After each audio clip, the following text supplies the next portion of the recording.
we're talking about relatability, and where I think streaming opens up the door for not simply showing competition. You know, not all sports have their Michael Jordan or their Caitlin Clark or their Gretzky or Aaron Judge. I'm a Yankee fan, so it's all about Aaron Judge for me.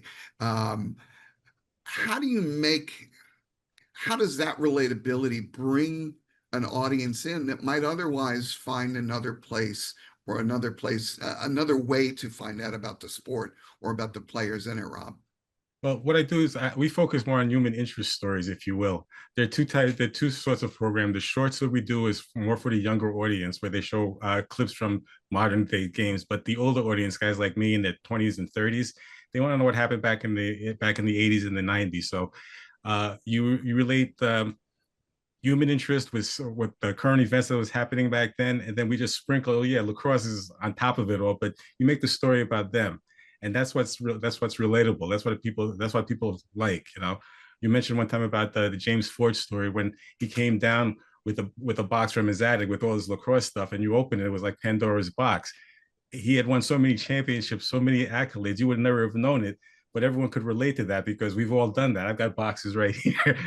But that's how I went about it. A lot of people don't know what lacrosse is, you believe it or not. In the Northeast, they do, but otherwise, it's like if you walk through the Bronx or Harlem, they look at you like you were crazy. I've had people say, "Are you cleaning out a pool? Are you fishing?" No, this is. But streaming does help a lot, though. I have to give it that. A lot of what it comes down to is good old fashioned marketing, good old fashioned boots on the ground marketing to drive viewership. Um, Christy, I want to bring this one over to you next, especially because you're working with a lot of independents.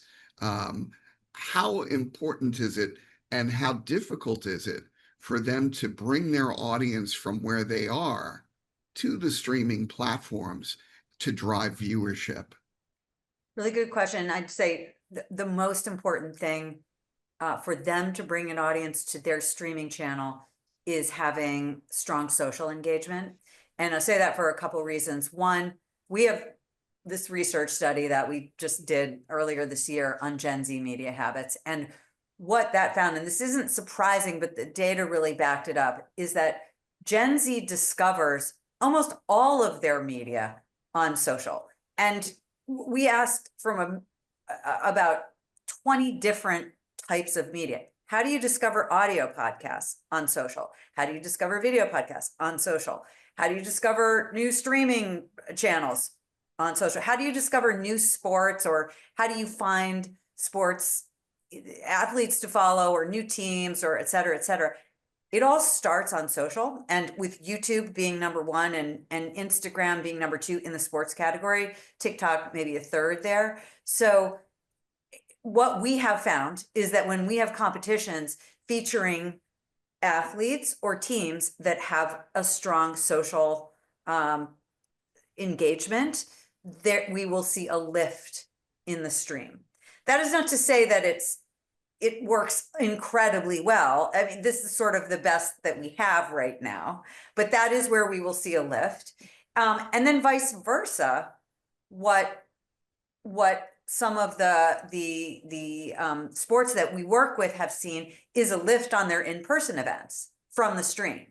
So there is, I think, a need for, let's call it, I don't know, 360 degrees of marketing, breaking through all the noise in people's lives, that you kind of have to be everywhere all the time if you want to gain attention. And there's an expectation that you will be there too. So that's our anecdotally and data-driven experience. And then the last thing I would say has nothing to do with Swerve Sports, but as many people know, I did run TV Guide Digital for many years.